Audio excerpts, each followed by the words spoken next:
to take place in both Nebraska and West Virginia tomorrow, with Republican voters having only one real option when they head to the polls tomorrow. Joining me right now on the phone is the presumptive Republican presidential nominee, Donald Trump. Mr. Donald Trump, thank you so much for joining us this morning. Thank you, Maria. Good to talk with you. A lot happened over the weekend, obviously, and everybody's talking about your comments about minimum wage and about taxes. But I want to start, Donald, on this upcoming meeting that you're going to have with the House leadership on Thursday. What are you expecting to come out of that meeting?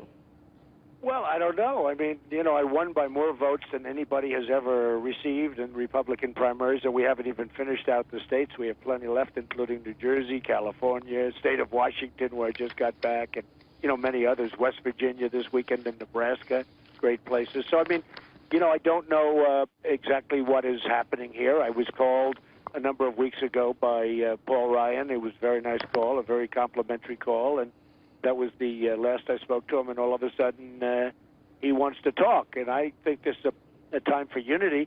And if there's not going to be unity, I think that's okay, too. I mean, I'll go out, and I think I'll do very well. I think I'm going to win the race either way, if you want to know the truth, because Hillary Clinton is a disaster for this country. She's a total disaster. So I think I'm going to win either way. But we're going to meet, as I understand it, on Thursday.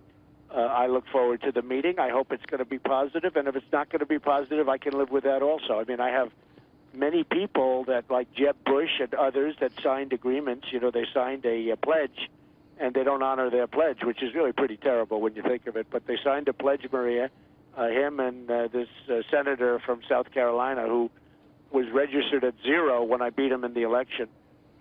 You know, in the primary. So Lindsey Graham, he's like a disaster. He goes around on every show. I mean, they don't say that he ran for president and he lost and he embarrassed himself. Right. So what happens is you know, we have people, mostly support, by the way. We got tremendous support. Many people came at the highest level and they supported far more. But, of course, you know, the media doesn't want to talk about the ones that support. They only want to talk about the ones that don't support. I mean, we've had so many great congressmen. I won't even mention names because there's so many of them. But, well, you've also got Senator Jeff Sessions. He's been a fantastic supporter. We just Darrell Issa just came out. Exactly. You know, and we just spoke to Scott Brown, too. He's a big supporter of yours. You have Scott Brown. You have Dick Cheney. Just came out. No, I have tremendous support. Yeah, but no, I know that. Absolutely. Hey, Maria, nobody ever mentions that. They'll mention, like, 2 people that are against. So, you know, it's one of those. Look, bottom line is you're winning. Congratulations, Donald Trump. You had a phenomenal last couple of weeks, and I hadn't spoken to you since, since today. So congratulations on an amazing showing in Indiana. But let me ask you this, because over the weekend, you did mention about minimum wage and tax increases. And look, we all know that this meeting on Thursday is not about Paul Ryan. This is not a personal thing. This is about the principles of the Republican Party. This weekend on my Sunday program, I had Congressman Sean Duffy on, who said, yeah, this is about the principles, and you do have some things to prove. Listen to this, Donald. I want to get your reaction. Okay. He's talking about changing his tax policy and raising taxes. He's talking about wages and changing his position on wages. We want to, I think, button him down and say, where are we going to go, Mr. Trump, if you're the president? How can we work together? Let's make sure we have a complete and a full understanding of where the two of us are going to go. And I think that'll go a long way to making people feel a lot more comfortable. Are those 2 things a departure from the principles you've discussed on the campaign trail, Donald? No. So, first of all, Sean Duffy is a fantastic guy, okay, number one. But most importantly, I'm not talking about a tax increase. I'm talking about a tremendous tax decrease, okay? And it was misreported by NBC, but it was totally misreported. And Chuck Todd knows it was misreported because I corrected him on the show itself. So, are you ready? I put in a proposal, because that's all it is. It's really not tax policy. It's a proposal. Of course. I put it because, you know, it's got to be negotiated by Congress. It's got to go through the Senate. Everybody looks at it, and everybody negotiates. I put in a massive tax decrease. In fact, Larry Kudlow said it's the best plan of any plan. Larry Kudlow is a great guy, and Larry Kudlow, as you know, gave it very high praise. It's a 15% business rate. Well, I lowered the tax. I lowered the business. We're the highest tax nation in the world, and I have it that we're among the lower tax nations. Not the lowest, but how low can you go, right? But it was the biggest cut of any candidate running for office, right? So during the course of my conversation with Chuck Todd, which, of course, as always is inaccurately portrayed, I said, of the low proposal, yeah, I may have to raise it, a little bit because this is a negotiation. I may have to raise it. On the wealthy, on the highest earners. On the highest, because I said I'm really going to fight hard because, look, the middle class has just been decimated in this country. So I said I'm really going to fight hard for the middle class. I'm not raising it, and I'm not raising it in a business, but I could see the wealthy getting raised. But I'm not talking raised from where they are now. I'm talking about raised from my low proposal. So you have to explain to Sean, because I don't want Sean to think, that I'm lowering taxes, but with this very low tax that I put in, the biggest of anybody, I may have to raise it a little bit from that point. So the media, of course, picks it up that Trump wants a tax increase. It's just unbelievable. As long as I'm on your show, because a lot of my friends are watching your show nowadays, I'm very proud of you. Thank you so much, Donald. But Marie, as long as I'm on your show, there was another thing that was said. Bonds. Now, nobody knows more about debt. I'm like the king. I love debt. You call yourself the king of debt, and people are like, that's not a good thing, Donald Trump. No, it's a good thing, because I know how to handle debt better than anybody. I've made a lot of money with debt, okay? But during the course of the conversation, I said, no, I'd love to buy back the debt at a discount. I'd like to buy back bonds at a discount. And, you can do that. If interest rates go up, we'll have a chance to buy back debt. That's what I'm talking about. So now a lot of the papers said Donald Trump wants to go and start negotiating with creditors. First of all, you don't have to think about this, but we print the money, so you're never going to have that kind of a. But with the United States government, if we can buy back bonds at a discount, that's a wonderful thing. I love to buy back at a discount. But if interest rates go up, you'll be given that opportunity because bonds will go down, et cetera, et cetera. So that's what I was talking about. So now they have it that Donald Trump wants to go out and he wants to renegotiate bonds, and he wants to default on bonds, and he wants to buy them back at a discount.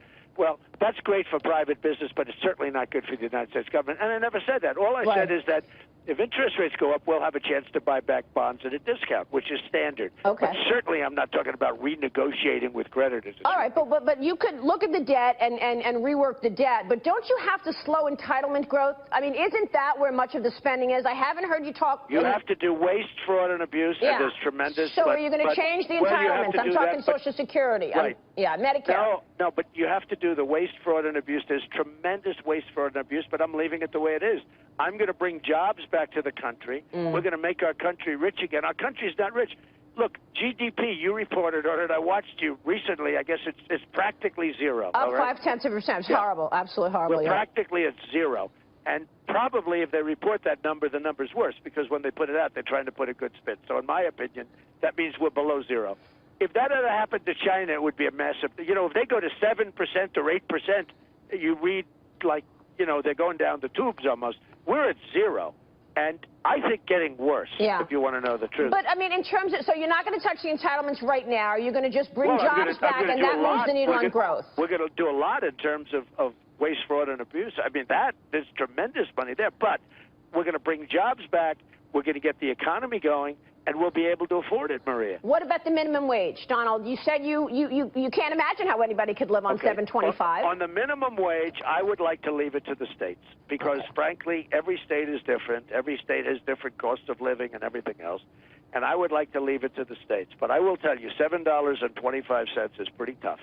And as far as I'm concerned, I could see something happening there. But I would leave it to the states because, you know what, the states have to compete with each other. They have to compete with outside, interest, and I would leave minimum, and it's happening anyway because states like in New York, they raised it. But I would leave the minimum wage to the states. So do you see that as sort of the template? Should most states go to 15? I mean, you've got it in New York. You've also got it in California. No, but states are different. I mean, in New York, it's very expensive to live. In other states, it's not expensive at all. I mean, by comparison to New York. That makes sense. New York would probably be the most expensive in terms of living. So I would, to any critic that says I want to raise it, not that I want to raise it, and I'd like to. I think something should happen. $7.25 is not good. What I would do is this. I would leave it to the states because every region is different. Every state is different. I mean, you go from New York to other places, and it costs you so much less to live. Yeah, you're absolutely right. You make a great point. Everybody has a different mentality, a different cost of living. That's absolutely right. Much different. Donald, what about you, vice presidential pick? I have people that work for me in different locations throughout the country, and I pay them for the same job, much less, and they have a better lifestyle than they have in New York. Yep. Makes a lot of sense. Right. Real quick, Donald, before you go, your vice presidential pick, I know you're going to announce it at the convention. Characteristics that you're looking for, you said military mojo or foreign policy mojo, and you said Washington experience. I do like military mojo because our military is being decimated, and we're not doing well, and we're listening to guys like Lindsey Graham that don't know what they're doing, frankly, and will be fighting ISIS forever. You listen to these guys. No, I like the concept of military, but I think probably political, because we're going to have a lot of legislation that I want to pass without necessarily signing executive orders like Obama does every day. Right. We're going to have a lot of legislation, so I like the idea of somebody that can help politically. I have a number of people that I really, really like, but I won't be discussing it until right now. I mean, look, we came out a little bit earlier, Maria, than we thought. We thought we'd be going to June 7th or June 8th or maybe even up to the convention. I never did. I knew we had all the delegates we needed. I was sure of it. Right. But, you know, and then all of a sudden we won Indiana massively. And because of that was a massive win. And so was New York and so many other states, Pennsylvania. But we won it massively and everybody dropped out. So I didn't think I'd be sitting here watching Hillary, who cannot close the deal. See, Trump gets the deal closed, you know, from the business standpoint. We get the deal closed. Hillary has not been able to close the deal. But it was supposed to be the other way around.